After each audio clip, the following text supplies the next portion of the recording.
Welcome to little Pooja. இன்றைக்கி நம்ம என்ன பார்க்க போகிறோம்னா கத்திரிக்காய் மசால் வறுவல் பார்க்க போகிறோம். ஃபஸ்ட்டு அடுப்பை பற்ற வச்சுக்கோங்க. நம்ம எது செஞ்சாலும் மண் சட்டியில் செஞ்சோம்னா கொஞ்சம் டேஸ்ட்டாக இருக்கும். அதனால் நான் இன்றைக்கி மண் சட்டி யூஸ் பண்ணிக்கிறேன். பற்ற வச்சுக்கோங்க. சட்டி வச்சதுக்கப்புறம் உடனே வந்து நீங்கள் எண்ணெய் ஊற்றக்கூடாது. சட்டி கொஞ்சம் சூடாக இருக்குதான்னு பார்த்துக்கணும்.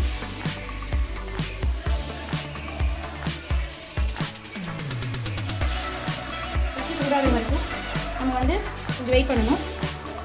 ஏன்னா நம்ம வந்து சட்டி சூடாகிறதுக்கு முன்னாடியே எண்ணெய் ஊற்றணும்னா நம்ம எந்த ஒரு கடுகோ இல்லை வேறு கருவேப்பிலை போட்டாலும் அது வந்து வெடிச்சு வராது.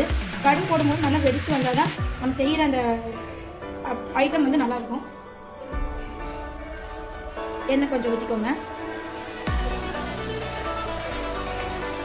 நான் எண்ணெய் கொஞ்சம் அதிகமாக ஊற்றிருக்கேன். ஏன்னா அப்போ தான் கொஞ்சம் டேஸ்ட் அதிகமாக இருக்கும். அதனால் நம்ம வந்து நமக்கு தேவையான நம்மளோட எவ்வளோ எண்ணெய் வேணும், நம்மளுக்கு தேவையான எண்ணெய் எவ்வளோ வேணுமோ அவ்வளோ ஊற்றிக்கணும். எண்ணெய் நல்லா காயுது, எனக்கு தெரியுதுன்னு நினைக்கிறேன்.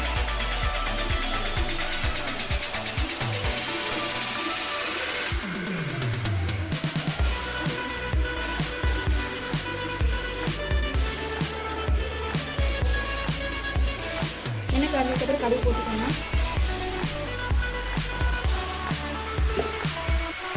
கடுகு வந்து நல்லா படப்படம் வெடிக்கணும். அப்போ தான் வந்து நம்ம செய்கிற ஐட்டம் வந்து டேஸ்ட்டாக இருக்கும். எண்ணெய் காயாதுக்கு முன்னாடி நம்ம கடுகு போட்டோம்னா அது வந்து என்ன சொல்கிறது, அந்த செய்கிற அந்த ஐட்டம் வந்து நல்லாவே இருக்காது.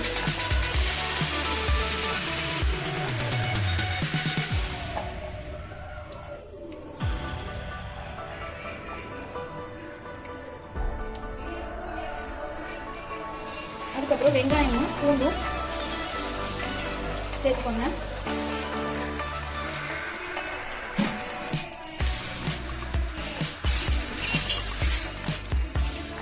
நல்லா எண்ணெய் காய்ச்சதுக்கப்புறம் நம்ம வெங்காயம் பூண்டு போட்டோன்னா அந்த ஸ்மெல் வந்து நல்லா இருக்குது. ஏன்னா நம்ம வந்து மண் சட்டியில் செய்கிறோம்.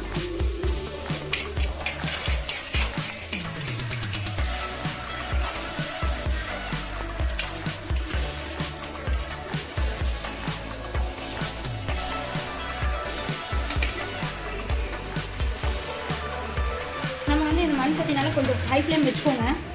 ஏன்னா மண் சட்டி வந்து கொஞ்சம் ஹீட் ஆகிறதுக்கு லேட் ஆகும். ஆனால் வந்து ஹீட் ஆகிடுச்சுன்னா நம்ம லோ ஃப்ளேமில் வச்சாலும் நல்லா வெந்துடும். அதனால் நம்ம ஃபஸ்ட்டு என்ன பண்ணுறோம்னா ஹை ஃப்ளேமில் வச்சு செய்யுங்க. அப்புறம் நம்ம கொஞ்சம் நல்லா வெந்ததுக்கப்புறம் நம்ம லோ ஃப்ளேமில் வச்சுக்கலாம்.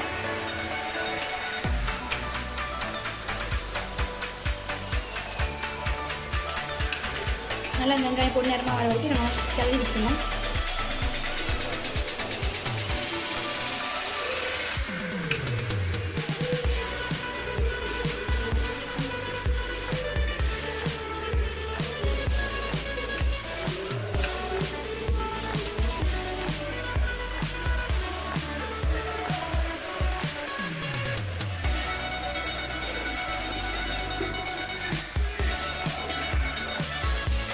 முன்னாடியே ஒரு வீடியோவில் சொல்லியிருந்தேன். நான் முன்னாடியே வந்து கருவேப்பிலை போட்டால் அந்த டேஸ்ட் கம்மியாகிடுங்க. நல்லா வெங்காயம் கொஞ்ச நேரமாக ஆனதுக்கப்புறம் கருவேப்பிலை போட்டுக்கலாம். சமைக்க அந்த ஸ்மெல் நல்லா இருக்குது. நீங்களும் வீட்டில் வந்து மண் சட்டி யூஸ் பண்ணுங்கள். உடம்புக்கும் நல்லது, ஆரோக்கியமானது.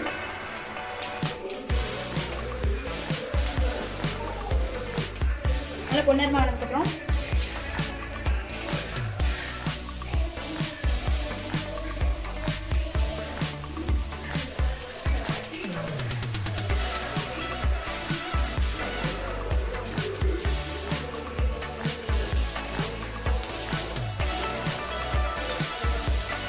ஃப்ளேம் கொஞ்சம் நான் கம்மி பண்ணிட்டேன். இன்னும் கொஞ்சம் நல்லா ஹீட் ஆகிடுச்சு.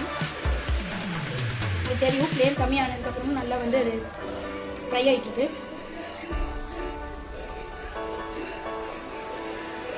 அதுக்கப்புறம் நம்ம தக்காளி செஞ்சுக்கலாம்.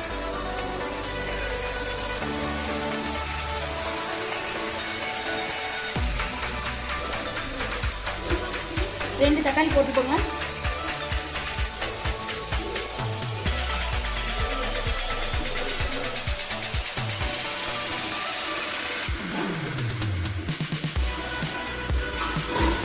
தக்காளி நறுக்கி போடுறதுக்கு இந்த மாதிரி கையில் வந்து கிண்டி போட்டிங்கன்னா டேஸ்ட் நல்லாயிருக்கும். இப்போ தக்காளி போடுறதுக்கு முன்னாடி கையால் வாஷ் பண்ணிக்கோங்க. எல்லாருமே அரிஞ்சு தான் போடுவாங்க. நம்ம அந்த அரிஞ்சு போடும்போது அவ்வளோ ஒன்றும் டேஸ்ட் வராது. நம்ம கையால் வந்து புரிஞ்சு போட்டிங்கன்னா நல்லா டேஸ்ட் வரும்.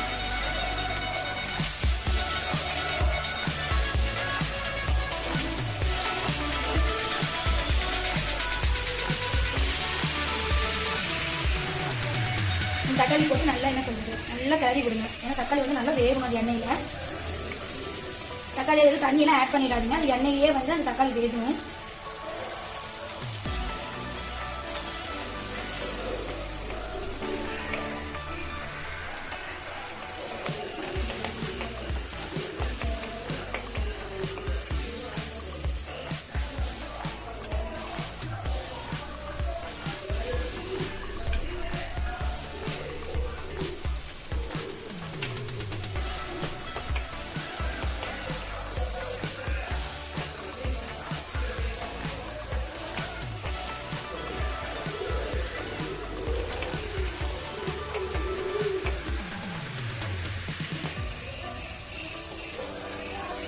நல்லா அந்த தக்காளி வந்து அந்த எண்ணெயிலே நல்லா வேகணும்.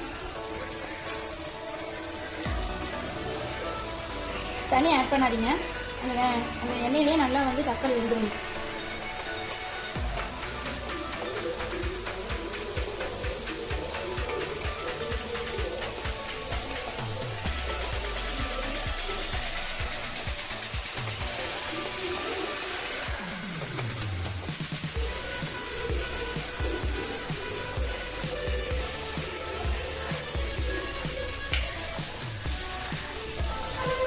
நல்லா தக்காளி வெந்துருச்சு.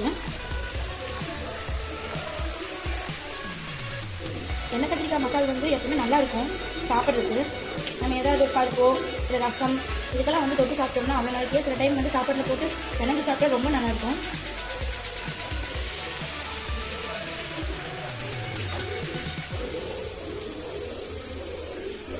நான் கத்திரிக்காய் வந்து நல்லா நீளமாக அரிஞ்சு வச்சுருக்கேன். கத்திரிக்காய் என்றைக்குன்னா வந்து ஃபஸ்ட்டு அரிஞ்சிடாதீங்க. நம்ம செய்கிறதுக்கு ஒரு 5 நிமிஷத்துக்கு முன்னாடி மட்டும் அரிஞ்சு இது மாதிரி தண்ணியில் போட்டு வச்சுருங்க.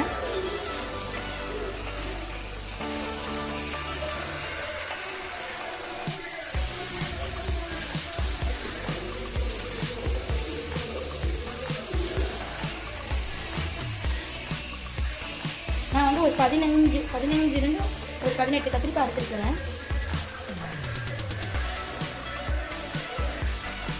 ஏன்னா நம்ம எண்ணெய் கத்திரிக்காய் மசாலுக்கு வந்து நீளமாக கட் பண்ணிங்கன்னா தான் நல்லாயிருக்கும் சாப்பிட்றதுக்கு.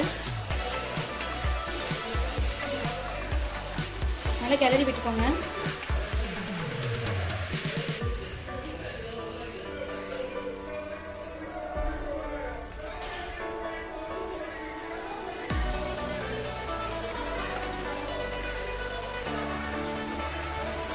நல்லா அடியில் மசாலாலாம் வந்து அடியில் போட்டுக்கொள்ள இந்த வெங்காயம் தக்காளிலாம் இது எல்லாத்தையும் இப்படி கிளறி விட்டுக்கோங்க.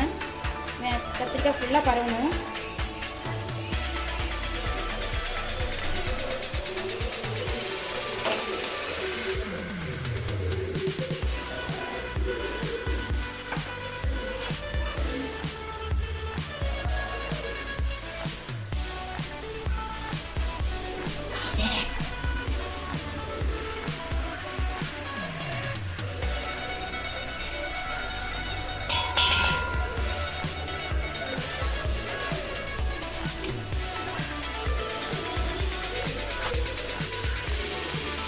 நல்லா கிளறி விட்டுட்டு எப்பயுமே வந்து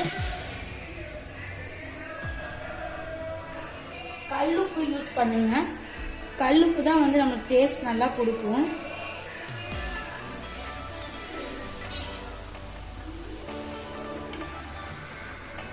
கொஞ்சம் போட்டதும் கொஞ்சம் உப்பு வந்து சேர்த்துக்கோங்க. அப்போ தான் வந்து கத்திரிக்காய் வந்து காரில் அடிக்காமல் இருக்கும்.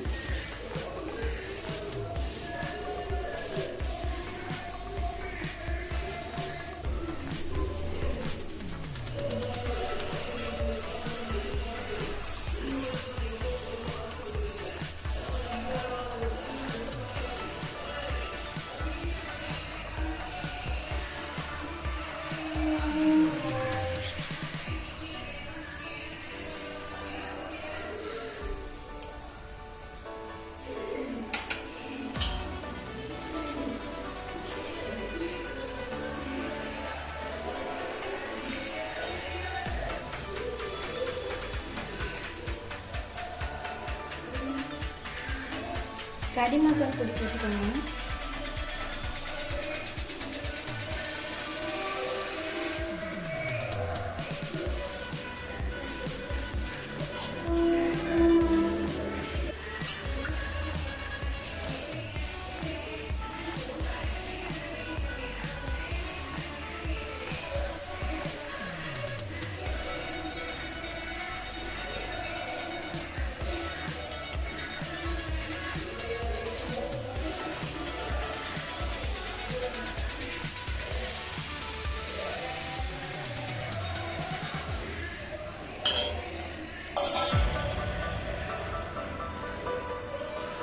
கொஞ்சம் தண்ணி ஆட் பண்ணிக்கிறேன்.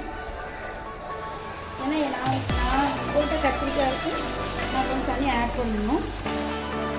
நம்ம பார்த்துக்கணும் வேகும் போதே வந்து தண்ணி வந்து நமக்கு போதுமாக இருக்கா அப்படின்னு நம்ம பார்த்துக்கணும்.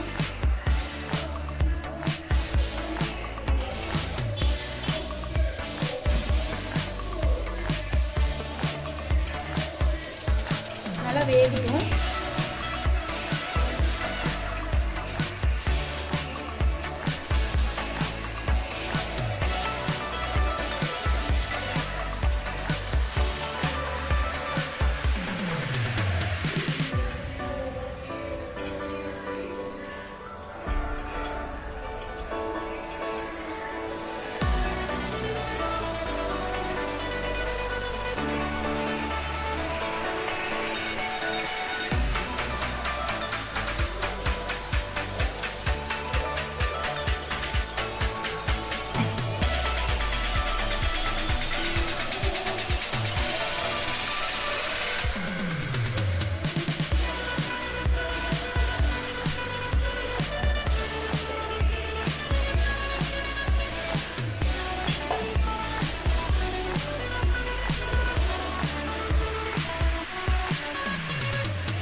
கத்திரிக்காய் நல்லா வெந்துட்டுருக்கு.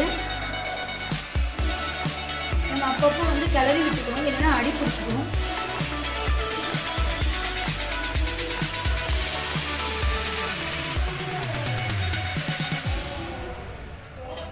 நல்லா வெந்துட்டு இருக்கும்போது நம்ம இன்னும் கொஞ்சம் கடைசியில் அப்போதான் இந்த ஐட்டம்லேயே வந்து மெயின் என்னென்னா நல்லா வெந்துட்டு நம்ம கொஞ்சம் எண்ணெய் கலந்துடணும்.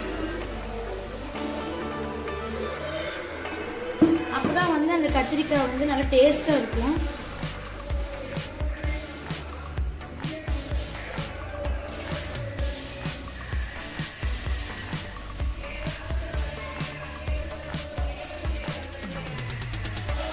பாதி வெந்ததுக்கப்புறம் கொஞ்சம் எண்ணெய் ஊற்றிக்கோங்க. அப்போதான் வந்து நல்லா கத்திரிக்காய் வந்து டேஸ்ட்டாக இருக்கும். அந்த எண்ணெயும் தண்ணியும் கலந்து கத்திரிக்காய் நல்லா டேஸ்ட்டாக இருக்கும்.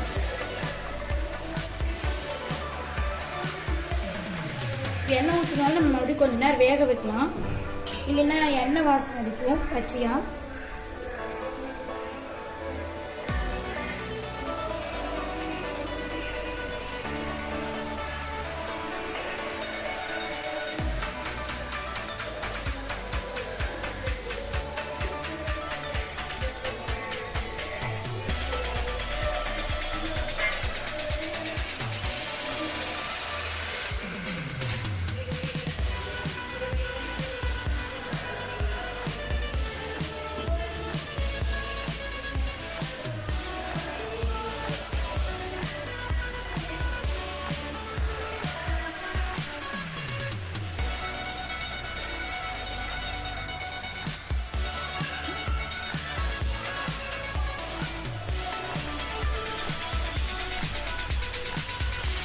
நல்லா கத்திரிக்காய் வந்து அந்த தண்ணியும் நல்லா வெந்துட்டு இருக்கு.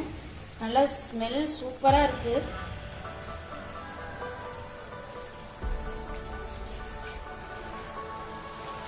இது நம்ம மண் சட்டியில் செய்யறதுனால சொல்லவே வேணாம், அருமையாக வரும். பெரியவங்க நல்லா விரும்பி சாப்பிடுவாங்க.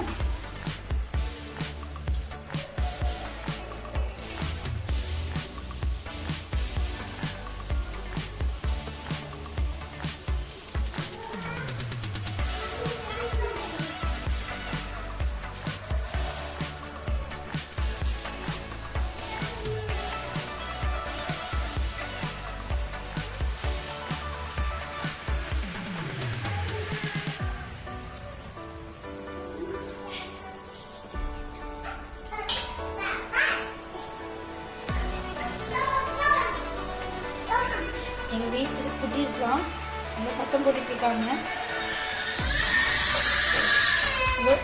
என்னோடய பொண்ணும் என் அண்ணா பொண்ணும் ஃபைட்டிங் தான். அதுவும் இந்த கொரோனா பீரியடில் குட்டீஸ் எல்லாம் வீட்டில் இருக்குல்ல, அதனால் ஒரு சத்தமே தான். சரி, நம்ம சமைக்கிறத பார்க்கலாம்.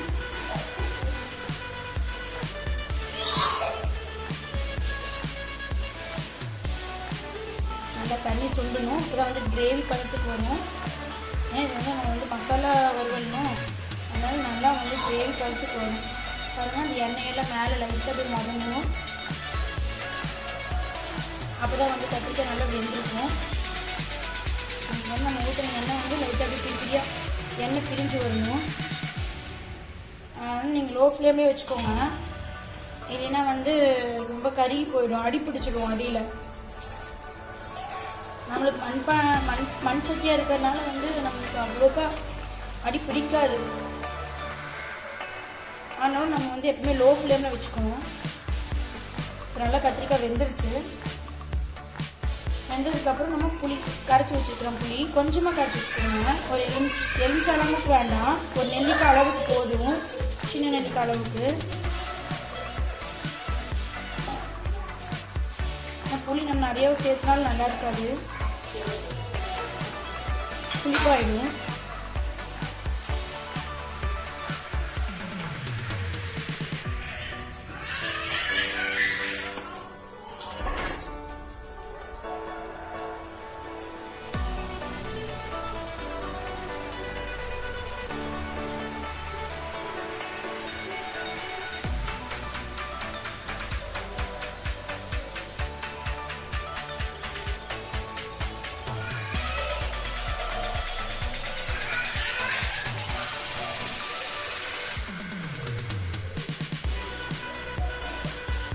நம்ம கத்திரிக்காய் வெந்துட்டுருக்கு.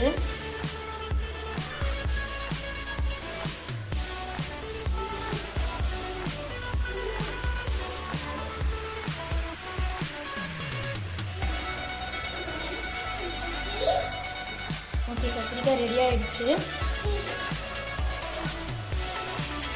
அதை நம்ம சாப்பாட்டை போட்டு சாப்பிடலாம். பருப்பு குழம்பு இந்த மாதிரி நம்ம டிஷ் செய்யும் போது இதை நம்ம சைட் டிஷ்ஷாக வச்சுக்கலாம். ஓகே, இந்த வீடியோ உங்களுக்கு பிடிச்சிருந்தா லைக் பண்ணுங்கள், ஷேர் பண்ணுங்கள், சப்ஸ்கிரைப் பண்ணுங்கள். பாய்.